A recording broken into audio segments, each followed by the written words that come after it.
tutti ragazzi, bentornati sul canale, bentornati allo Scrigno del Calcio. Io sventolo questi due quelli sportivi del 2002 perché oggi parliamo dei mondiali del 2002. Scrivetemi sotto nei commenti se vi sono piaciuti i mondiali del 2002, perché io sulla pagina Facebook, che vi invito ad andare a seguire, Il Popolo del Calcio anni 90, quando feci un post sui mondiali del 2002, fece un post un po' nostalgico. Si divisero due fazioni fra chi comunque lo ricordava in maniera positiva e chi invece parlò addirittura dei mondiali più brutti della storia. Io faccio fatica a catalogarlo perché forse non ci fu un grande spettacolo, poi ci fu questa caduta generale degli dei con le grandi favorite quasi tutte eliminate in fretta, a parte il Brasile. E però col passare degli anni me lo ricordo come l'ultimo che vidi ai tempi della scuola, e quindi me lo ricordo forse come l'ultimo di una vita molto più spensierata del solito, e quindi magari ci metto qualche chilo in più di sentimento e di nostalgia che mi offusca il ricordo effettivo della parte tecnica di quei mondiali, tra l'altro con le partite che si vedevano la mattina, e quindi oggi forse in molti potrebbero vederne meno, invece io riuscii a vederle quasi tutte.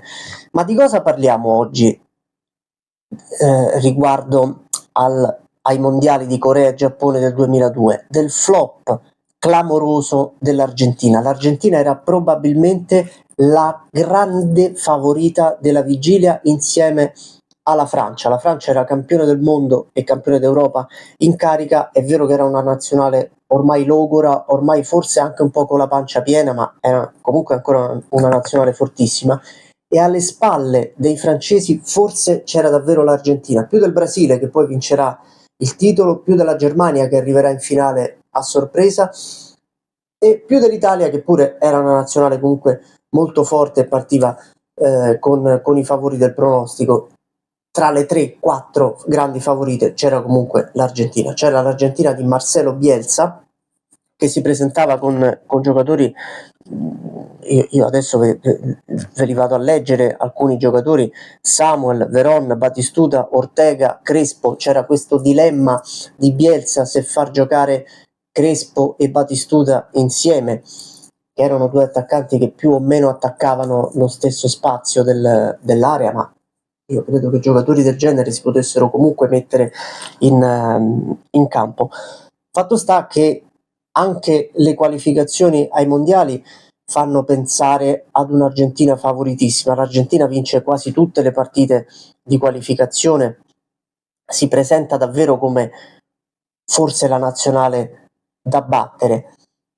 Storcono un po' il naso in Argentina quando escono i sorteggi, perché essere inseriti in un girone con l'Inghilterra, la Svezia e la Nigeria non sembra esattamente una passeggiata, ma da una nazionale così forte ci si aspetta che possa passare il raggruppamento, la fase a gironi, un po' con chiunque. In più, l'anno prima, il 2001, c'è stata la crisi economica che ha messo praticamente in ginocchio il paese, tant'è che quando la nazionale parte per l'Asia, lo stesso Bielsa dice: andiamo a giocare anche per il paese, come per dire portiamoci a casa la coppa per ridare un po' di felicità e un po' di evasione anche mentale ad un popolo che si trova davvero in difficoltà. Che cosa succede? Che i mondiali partono, l'Argentina gioca la prima partita contro la Nigeria, è una partita molto difficile, anche perché, un po' come è successo nel 94, c'è un grado di umidità e di caldo, soprattutto quando le partite si giocano durante il giorno, che si fa fatica anche a vedere spettacolo, perché i giocatori devono comunque centellinare le energie e non riescono, anche perché poi i mondiali si giocano a giugno, dopo un'intera stagione con campionati, coppe, soprattutto per chi gioca in Europa è molto più complicato. Comunque l'Argentina, grazie ad una zuccata di Batistuta nel secondo tempo, riesce a battere la Nigeria, e il fatto che l'altra partita, Inghilterra-Svezia, termini in parità fa credere che il più per i sudamericani sia fatto, perché anch'io ho sempre sentito dire che nel girone di qualificazione dei mondiali ed europei, con 3 partite, quindi con 4 squadre, vincere la prima significa aver messo il 60% delle possibilità di passare il turno in cascina, ma non sarà così, perché l'Argentina rovina tutto nella seconda partita, che è forse la partita che tra le nazionali ha più rivalità, a parte Argentina-Brasile, a parte altri derby, che è Argentina-Inghilterra. Dalla guerra delle isole Falkland e la vendetta di Maradona nell'86, il gol di mano, eccetera, eccetera, fino agli ottavi di finale dei mondiali del 98, con la lite fra Simeone e Beckham, l'espulsione di Beckham e la vittoria dell'Argentina ai rigori, con Beckham che per 4 anni si porta dietro quella responsabilità e pensa di essere stato lui il responsabile della sconfitta. Insomma, Argentina-Inghilterra diventa una sorta a parte forse di finale o di semifinale anticipata, ma comunque di partita non da girone di qualificazione. Io vi ho portato anche il servizio del Guerin Sportivo di Argentina-Inghilterra, eccola qua, vedete qui c'è la stretta di mano fra Simeone e Beckham, protagonisti proprio di quella rissa, di quell'espulsione 4 anni prima. Qui c'è scritto anche pace fatta dopo 4 anni. La faccia di Beckham non mi sembra tutta questa convinzione di far pace. Arbitro Collina, fatto sta che l'Inghilterra vince 1-0 con gol proprio di David Beckham su calcio di rigore alla fine del primo tempo e mette in seria difficoltà l'Inghilterra, anche perché nell'altra gara la Svezia batte la Nigeria per 2-1 e mette in crisi l'Argentina. Perché?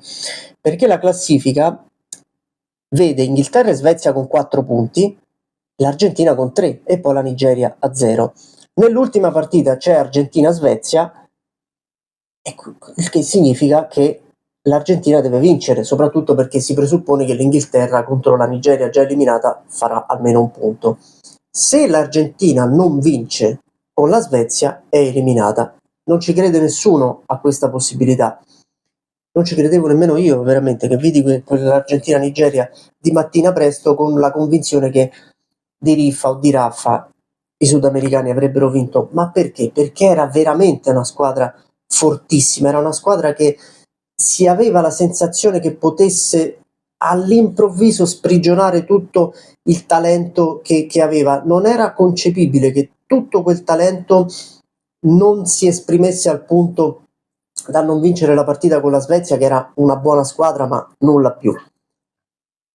L'Argentina aveva però tutta la pressione addosso, vincere una partita per forza e non una partita a scontri diretti, vincere una partita del girone per forza, altrimenti si torna a casa dopo essere stati catalogati come forse i favoriti per la vittoria finale. Non è semplice, e infatti Argentina-Svezia è una partita complicatissima per l'Argentina, e lo si vede e lo si capisce anche dagli atteggiamenti di Bielsa, che non è seduto in panchina ma è piegato e accovacciato davanti alla linea della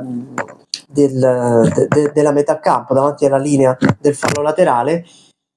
E l'Argentina ha delle occasioni clamorose all'inizio con Sorin, che è un ex juventino che in Italia ha giocato poco e niente, ha giocato anche nella Lazio pochissimo, sbagliate. Più passa il tempo, più la Svezia si tranquillizza, anche perché la Svezia sa che nel caso in cui dovesse tornare a casa nessuno gli dirà mai niente, è stata eliminata da Inghilterra e Argentina come da pronostico. Se l'Argentina va fuori, al ritorno a Buenos Aires gliene potranno dire di tutti i colori.